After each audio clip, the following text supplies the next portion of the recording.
guys, good day. Nandito kami ngayon sa Badok, Ilocos Norte para magbigay ng pamaskong handog ni JFM e-bikes. So yan, Badok, Ilocos Norte. Ngayong part 3 ng pagbibigay ng pamaskong handog, bibiyahe naman kami sa Badok para doon magbigay ng pamasko. Dumaan nga kami dito sa Sinayat branch at sakto, may walk-in client. Pero di na kami nagtagal kasi may ilalakad pa kami. Bakit ko nga ba ginagawa ito?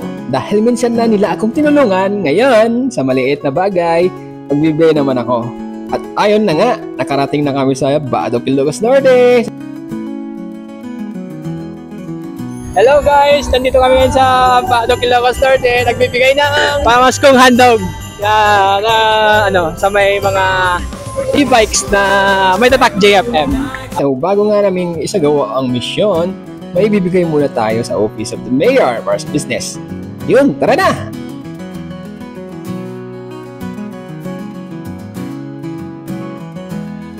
Simulan na natin ang paghanap ng e-bike na may tatak JFM. Dito tayo pwesto. Ngayon kasi may event dito sa malapit. Okay, may nakita na nga akong naka-e-bike, kaya pinara ko na nga. At ayun, meron ng sticker at may plate pa. Sa puntong ito, pinag-usapan ko na sila na ma'am at sir na tumabi para maibigay ng early Christmas gift natin sa kanila. Okay, yan, nawagan tayong tinagan ni Sir Kalima. Jeffrey Layugan, sir. Tapos ma'am? Jane Layo. Jane and Sir Jeffrey. So, yung tip purpose natin e-bike nga ginatang niya, sir. Sasaran na. Sasaran. Para kanyami, sir, dakkel may tulong na kanyami ito. Usar mi pa makipalengke. Palengke. Kasto yung pinagtutudo, sir, nanam ay dito. Tamadi ka mabasa nga kwa. Tapos, tipid gasolina. Tipid gasolina. Okay. So, dahil yung tip purpose natin e-bike ni ma'am ko ni sir. So, ayan, anyang orti may bagam ko ni JFM, sir. Pagpunam, sir, maya mo servisyo na. Talagang okay na okay. Mami, ano ka nagpa-servisyon, sir? Naminsan pa, sir. Naminsan lang, sir. Mani po dinairwar, pinagwa lang dito. Dilang bearing na, bearing na. Pinagtutudo. Pinagkati ko na, sir. Oil na. Oil na. Kasano yung nagatangot natin e-bike yun?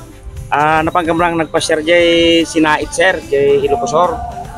Kata nakita mi nalapsan bilang dito nga naka-display jigit kalsada.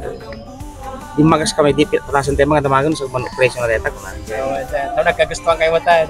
Di niyang angaw ko lang madiga ko nak. Sige sir, alam nyo kung ano so dahil ginatang. So ayun, yan yung ano natin guys. So yun sir, dahil yan meron kayong